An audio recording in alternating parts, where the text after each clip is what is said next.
नमस्कार दोस्तों, आप सभी का स्वागत है हिंदुस्तान नॉलेज फेस्टिवल में। दोस्तों, यहाँ पर रशिया और इंडिया के बीच में सब कुछ सही नहीं चल रहा है।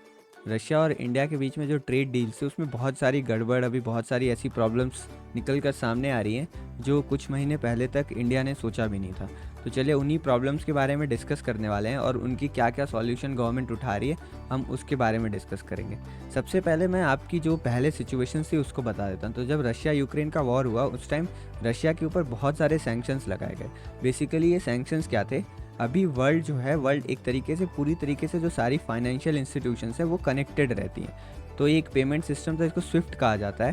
स्विफ्ट की मदद से जो क्रॉस बॉर्डर पेमेंट्स होते हैं, मगर लेकिन जैसे इस कंट्री से दूसरे कंट्री में अगर पेमेंट्स ट्रांसफ़र होते हैं तो वहाँ पर इस पेमेंट को कंफर्म करने के लिए कोई सॉफ्टवेयर, कोई सिस्टम चाहिए होता है, तो वहाँ पर स्विफ्ट का यूज़ किया जाता है। तो बेसिकली रशिया के बहुत सारे इंस्टीट्यूशंस को, रशिया के जो मेजर बैंक्स थे, बहुत सारी कंपनीज थी, उनको स्विफ्ट से बाहर निकाल दिया गया था। उनके ऊपर सैंक्शंस लगा दिए गए थे कि वो स्विफ्ट का यूज़ नहीं कर सकते हैं। तो बेसिकली इसका मतलब ये था। उसके साथ साथ बहुत सारे सैंक्शंस लगे थे, तो उसमें एक सैंक्शन तो ये स्विफ्ट वाला था। दूसरा सैंक्शन ये भी लगा था कि वो डॉलर का यूज़ नहीं कर सकते। रशिया के ऊपर डॉलर के यूज़ पर प्रतिबंध लगा दिया गया था। बेसिकली इसका मतलब ये था कि डॉलर चीज़ें काम कैसे करती है। मान लीजिए अगर इंडिया और रशिया को ट्रेड करना हो तो इंडिया की करेंसी तो रुपीज़ है और रशिया की करेंसी उनकी खुद की करेंसी है वहाँ पर जो चलती है। तो अगर इनको ट्रेड डॉलर में करना हो तो रशिया, मान लीजिए इंडिया खरीदार है, तो इंडिया पहले रुपीज़ इंटरनेशनल मार्केट में देगा और वहाँ से डॉलर ख़रीद के वो लेके आएगा। फिर वो डॉलर की पेमेंट रशिया को करेगा, डॉलर की पेमेंट रशिया को होगी और डॉलर फिर जो रशिया है वो डॉलर को इंटरनेशनल मार्केट में देगा और वहाँ से अपनी करेंसी को यहाँ पर वो ख़रीदेगा इंटरनेशनल मार्केट से। तो बेसिकली ट्रेड इस तरीके से चलता है। तो यहाँ पर बहुत सारे ऐसे इंस्टीट्यूशन थे रशिया के जिनमें ये जो डॉलर खरीदने बेचने पर उन पर प्रतिबंध लगा दिया गया। तो इंडिया अब डॉलर पेमेंट रशिया को नहीं दे सकता था। तो इसका सॉल्यूशन आरबीआई और इंडिया की फाइनेंस मिनिस्ट्री ने ये निकाला था कि अब ट्रेड को रुपीज़ में किया जाएगा। मतलब जो अब तक हम ट्रेडिंग क्या करते थे वो डॉलर में किया करते थे, पर अभी इंडियन गवर्नमेंट ने ये अलाउ कर दिया था कि रुपीज़ में हम ट्रेड कर सकते हैं। और ये रूल कब आया था? जुलाई 11 में ये रूल आया था। जुलाई 11 को, इसी साल के जुलाई 11 को गवर्नमेंट ने ये बोल दिया था कि अब जो ट्रेड्स हो रहे हैं वो रुपीज़ में, उसके सेटलमेंट्स को फैसिलिटेट गवर्नमेंट करेगी, आरबीआई भी उसमें थोड़ी मदद करेगी। तो बेसिकली उसका रूल क्या था मैं आपको समझाता हूँ। इसमें ये था कि जो रशिया के इंस्टीट्यूशंस हैं जो भी इंडिया के साथ डील करते हैं वो इंडिया के किसी बैंक में, अब वो एसबीआई भी हो सकता है, वो एचडीएफसी भी हो सकता है, मतलब प्राइवेट बैंक्स भी हो सकते हैं, पब्लिक बैंक भी हो सकते हैं, वो इंडिया के किसी बैंक में अपना एक अकाउंट खुलवाएगा। मतलब मान लीजिए रशिया का कोई भी इंस्टीट्यूशन वो अपने इंडिया में कोई अपना अकाउंट खुलवाएगा, उस अकाउंट को वोस्ट्रो अकाउंट कहा जाता था। मतलब उस अकाउंट को वोस्ट्रो अकाउंट कहते हैं। बेसिकली ये वो अकाउंट होता है जो कोई फॉरेन बैंक या फॉरेन इंस्टीट्यूशन इंडिया के बैंक्स में अकाउंट ओपन करती है और वो अकाउंट डोमेस्टिक करेंसी में ओपन किया जाता है। मतलब इसमें जो सेटलमेंट्स होंगे इस अकाउंट में वो रुपीज़ के थ्रू ही किए जाएंगे। तो आरबीआई ने ऐसा कुछ यहाँ पर प्लान किया था। इससे होता क्या, इससे जो बीच में डॉलर की नीड थी उस डॉलर की नीड को हम ख़त्म कर देते और हम रशिया से डायरेक्ट रुपीज़ में सेटलमेंट्स करके अपने ट्रेड ले सकते थे। तो बेसिकली इसमें प्रॉब्लम क्या हुआ पता है? इसमें प्रॉब्लम, अभी गवर्नमेंट की तरफ से तो सब कुछ रेडी है, बस गवर्नमेंट की तरफ से प्रॉब्लम ये है कि गवर्नमेंट की यहाँ पर प्लानिंग सही से नहीं हो पाई है। गवर्नमेंट ने कुछ चीज़ें प्लान नहीं की। गवर्नमेंट बेसिकली जो बैंक्स है ना, जो बैंक्स में ये अकाउंट खोलना चाह रहे हैं उनको प्रॉपर्ली सपोर्ट नहीं कर पा रहा है। इसके पीछे का रीज़न मैं आपको बताता हूँ। बेसिकली भी प्रॉब्लम ये है कि अमेरिका ने बहुत सारे सैंक्शंस डाल रखे हैं। तो जो इंडियन गवर्नमेंट अभी स्टेप ले रही है, इंडिया गवर्नमेंट को पता है कि अमेरिका इंडिया पर अपनी जो साउथ ईस्ट एशिया या एशिया में पूरी अपनी प्रेजेंस इंडिया पे डिपेंड करती है। तो अमेरिका इंडिया के खिलाफ कोई बोल्ड स्टेप्स अभी नहीं ले सकता। तो इंडिया अमेरिका की इसी मजबूरी का फ़ायदा उठा रहा है और इंडिया अपने से कुछ बहुत बोल्ड और ब्रेव डिसीजंस ले रहा है जो इंडिया के लिए अच्छे हैं। और मतलब इंडिया क्लियरली ये बता रहा है कि अब वेस्टर्न प्रेशर इंडिया पर नहीं चलने वाला, जो दिख रहा है इंडिया के डिसीजंस पे।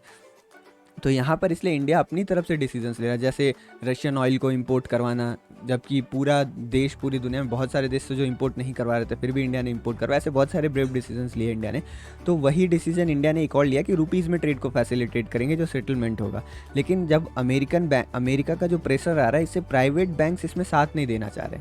उनको ऐसा लग रहा है कि अगर जैसे एचडीएफसी बैंक मान लीजिए, आईसीआईसीआई बैंक हो गए, तो ये बैंक्स अभी इस टाइम गवर्नमेंट का साथ नहीं दे रहे हैं। वो ये कह रहे हैं कि हमें थोड़ी और मदद करें, हमें चीज़ें थोड़ी और क्लियर करिए, हमारे लिए सिचुएशन थोड़ा ईज आउट करे, ताकि जो ये अमेरिका का प्रेशर है हमारे ऊपर वो वो ना बने। बेसिकली इनके ऊपर प्रेशर किस तरीके से बन रहा है, असल में ये जो प्राइवेट स्टॉक्स हैं जैसे HDFC बैंक हो गया, एक्सिस बैंक हो गया, जो इंडिया के बिगेस्ट प्राइवेट बैंक्स हैं, ये सब नैस्डैक में भी लिस्टेड है, मतलब जो अमेरिका का स्टॉक मार्केट है उसमें भी लिस्टेड है। तो प्रॉब्लम ये है कि अगर वो यहाँ ज़्यादा कुछ करेंगे तो वहाँ पर उनकी वैल्यूएशन गिरने लगेगी अमेरिकन स्टॉक मार्केट में जो इनकी लिस्टिंग है, तो इनसे उनको नुकसान पहुँचेगा इनके वैल्यूएशन को। और हो सकता है जो अमेरिकन गवर्नमेंट है वो पर्सनली या इंडिविजुअली ऐसे बैंक्स पर रिस्ट्रिक्शंस लगाना शुरू कर दे, तो उनके अमेरिका में जो ऑपरेशंस है उसमें भी इफेक्ट पड़ेगा। तो इसीलिए ये सोच रहे हैं कि हमें कोई एक ऐसा पैसेज प्रोवाइड करे गवर्नमेंट जिससे हम अमेरिका के प्रेशर से भी सेफ रहें और हम अपने काम को भी कर सकें, रशिया के साथ ट्रेड भी कर सकें। तो बेसिकली यहाँ पर प्रॉब्लम इंडिया के बाहर की नहीं, इस समय प्रॉब्लम हो रही है यहाँ पर गवर्नमेंट वर्सेस बैंक्स चल रहा है। मतलब बैंक मतलब यही होता है ना, who will build the cat. यहाँ पर इकोनॉमिक टाइम्स का आर्टिकल था, इसमें लिखा होता है who will build the cat, कि आखिर इस चीज़ की शुरुआत कौन करे। क्या गवर्नमेंट यहाँ पर अगर आगे बढ़कर रिस्क लेती है तो वही है, यहाँ पर अमेरिका का प्रेशर क्लियरली हमें विजिबल दिख रहा है। भले ही इंडिया भी ऐसा प्रिटेंड कर रहा है और इंडिया बोल्ड डिसीजंस ले भी रहा है, पर अमेरिका का प्रेशर यहाँ पर दिख रहा है। गवर्नमेंट भी आगे बढ़कर इसमें कुछ स्टेप नहीं लेना चाह रही, गवर्नमेंट बैंक्स के ऊपर टाल दे रही है और बैंक्स गवर्नमेंट के ऊपर यहाँ पर टालते जा रहे हैं। यही प्रॉब्लम है जिस कारण हम रशिया के साथ दोबारा ट्रेड को स्टार्ट नहीं कर पा रहे। अभी बहुत ऐसे ट्रेड्स हैं जो रशिया के साथ अभी बंद पड़े हैं, बहुत सारी ऐसी डील्स हैं जो रशिया के साथ अभी बंद पड़ी हुई हैं जिनको स्टार्ट करना ज़्यादा ज़रूरी है, पर वो नहीं हो पा रहा है यहाँ पर। तो बेसिकली यही रीज़न है जिस कारण ये जो रशिया के साथ ट्रेड प्लानिंग है वो स्टार्ट नहीं हो रहा है। और एक प्रॉब्लम है जो इसमें मैं ब्रीफली डिस्कस करूँगा, डिटेल में नहीं जाऊँगा, वो ये है कि यहाँ पर रशियन ऑयल पर कैप लगाने की बात करें, इसको मैं डिटेल में दूसरे वीडियो में बात करूँगा। बेसिकली इंडिया में रशिया से जितना ऑयल इंपोर्ट होता है, अमेरिका बोल रहा है आप उसमें कैप लगाए, मतलब एक कुछ सीमित परसेंट। मान लीजिए अगर इंडिया यहाँ पर 100 बैरल तेल इंपोर्ट करता है तो अमेरिका कर रहा है कि आप कुछ कैप लगा दो कि जैसे मैं केवल 40 बैरल ऑयल ही रशिया से इंपोर्ट करूंगा, बाकी ऑयल मैं ईरान और बाकी जगह से इंपोर्ट करूंगा। तो यहाँ पर इंडिया क्या कह रहा है, यहाँ पर इंडिया का पर्सपेक्टिव ये है कि इंडिया बेसिकली यही कहना चाह रहा है कि आप मुझे पहले गारंटी दो, ईरान से भारत में तेल आता है, वेनेजुएला से आता है, जो भी पेट्रोलियम प्रोडक्ट्स हैं जो रशिया से हम इंपोर्ट कर सकते हैं, तो बेसिकली ईरान वेनेजुएला इस कंट्री से ज़्यादा है। तो इंडिया क्लियरली ये कह रहा है कि 2 कंट्री हम बता रहे हैं, ईरान और वेनेजुएला, जहाँ से हमारे पास आती है वहाँ की आप मुझे एश्योरेंस दे दो कि यहाँ से मेरे पास सप्लाई आती रहेगी, तो ही मैं रशिया के जो इंपोर्ट है उसमें कैप लगाऊँ। क्योंकि अगर आपने इस सप्लाई का मतलब मान लीजिए इस सप्लाई का एश्योरेंस हमें नहीं मिला और हमने इस पर कैप कर दिया, तो यहाँ से तो हमें सस्ते दाम पर तेल मिल रहा है, तो पहली बात तो हम अपना नुकसान कर रहे हैं। और अगर यहाँ पर एश्योरेंस नहीं मिलता तो इसकी सप्लाई कम हो जाएगी और डिमांड तो हमारी कंट्री में बढ़ी रही है, तो फिर से फ्यूल प्राइसेस बढ़ने शुरू हो जाएंगे, इंडिया में फिर से इन्फ्लेशन बढ़ने लगेगा, तो वो ज़्यादा प्रॉब्लम क्रिएट कर सकता है। तो बेसिकली यहाँ पर भी पेच फंसा हुआ है। तो अब देखते हैं आखिर पहला स्टेप कौन लेता है, क्या गवर्नमेंट पहला स्टेप लेती है या फिर बैंक्स पहला स्टेप लेता है। अभी कुछ दिन पहले RBI ने सारे बैंक्स की मीटिंग बुलाई थी, RBI ने सारे बैंक्स के यहाँ मीटिंग बुलाई थी। तो यहाँ पर जो प्राइवेट सेक्टर बैंक्स हैं जैसे SBI हो गया, प्राइवेट सेक्टर बैंक्स ने तो पार्टिसिपेट किया था, पर जो पब्लिक सेक्टर बैंक्स है उन्होंने पार्टिसिपेट किया था, पर जो प्राइवेट सेक्टर बैंक्स है उन्होंने यहाँ पर अपनी पार्टिसिपेशन नहीं दिखाई थी, उन्होंने अपने जूनियर ऑफिसर्स को भेज दिया था। तो बेसिकली वो इस मीटिंग्स में अपना इंटरेस्ट नहीं दिखा रहे हैं, वो क्लियरली ये बताना चाह रहे हैं कि RBI कुछ ऐसा करे जिससे उन्हें एक पैसेज मिले ईज्ड आउट, वो वहाँ पर अच्छे से काम कर सके। तो बेसिकली यही प्रॉब्लम है जो अमेरिका और रशिया के बीच में इस समय चल रही है, जो मेन मीडिया में नहीं आ पा रही है। ये प्रॉब्लम थोड़ी मतलब ये प्रॉब्लम वैसे देखने में ज़्यादा वो बड़ी नहीं लगती क्योंकि इसमें कोई फॉरेन कंट्री इन्वॉल्व नहीं है, ये हमारे देश के अंदर की प्रॉब्लम है, तो इसको सॉल्व हम कर सकते हैं। तो इसमें हमारे लिए काम करना बहुत ज़्यादा ज़रूरी होगा। चलिए इस वीडियो में इतना ही। अगर आपको ये इन्फॉर्मेटिव लगा हो या फिर अगर मेरे से कोई गलती हो गई तो आप कमेंट में ज़रूर मुझे करेक्ट कर दीजिएगा। चलिए मिलते हैं नेक्स्ट वीडियो में। अगर ऐसे ही नॉलेज आपको चाहिए तो आप चैनल को सब्सक्राइब भी कर सकते हैं। जय हिंद, जय भारत।